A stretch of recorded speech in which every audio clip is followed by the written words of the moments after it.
भ्रष्टाचार निवारण अधिनियम 1988, the prevention of corruption act 1988 की धारा 1 और धारा 2 की पूरी जानकारी उनके उपखंडों सहित विस्तार से देता हूं। धारा 1, संक्षिप्त शीर्षक, विस्तार और प्रारंभ। Short title, extent and commencement. एक संक्षिप्त शीर्षक, शॉर्ट टाइटल, इस अधिनियम को भ्रष्टाचार निवारण अधिनियम 1988 कहा जाता है। 2, विस्तार, एक्सटेंट, यह पूरे भारत में लागू है। जम्मू एवं कश्मीर राज्य में भी लागू है, लेकिन वहां अनुच्छेद 370 के अंतर्गत विशेष प्रावधान लागू थे। अब 5 अगस्त 2019 के बाद यह भी पूरे भारत में समान रूप से लागू है। 3, प्रारंभ, कमेंसमेंट, यह अधिनियम 9 सितंबर 1988 से लागू हुआ। केंद्र सरकार ने राजपत्र, ऑफिशियल गजेट में अधिसूचना जारी कर इसे लागू किया।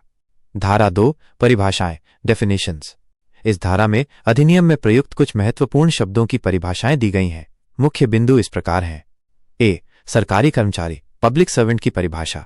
सरकारी कर्मचारी में वे सभी व्यक्ति शामिल हैं जो 1, भारत सरकार या राज्य सरकार के अधीन कार्यरत हों। 2, स्थानीय प्राधिकरण, लोकल अथॉरिटी के कर्मचारी हों। 3, न्यायालय के न्यायाधीश, मजिस्ट्रेट या अन्य न्यायिक पदाधिकारी। 4, सरकारी कंपनियों या ऐसे निकाय के कर्मचारी जिनमें सरकार का संपूर्ण या आंशिक नियंत्रण हो। 5, संसद या राज्य विधानमंडल के सदस्य। 6, न्यायालय द्वारा नियुक्त लोकपाल, पंच, मध्यस्थ आदि। 7, ऐसे अन्य व्यक्ति जो सार्वजनिक कर्तव्यों का निर्वहन कर रहे हों, चाहे उनका वेतन सरकार से मिल रहा हो या किसी अन्य स्रोत से।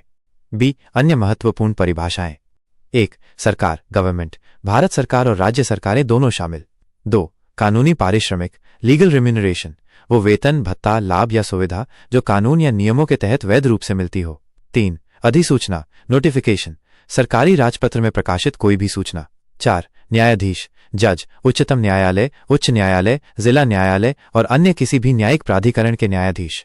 5, लोक सेवक, पब्लिक ड्यूटी, ऐसा कोई भी कार्य जो जनहित के लिए कानून या नियम के तहत किया जाए।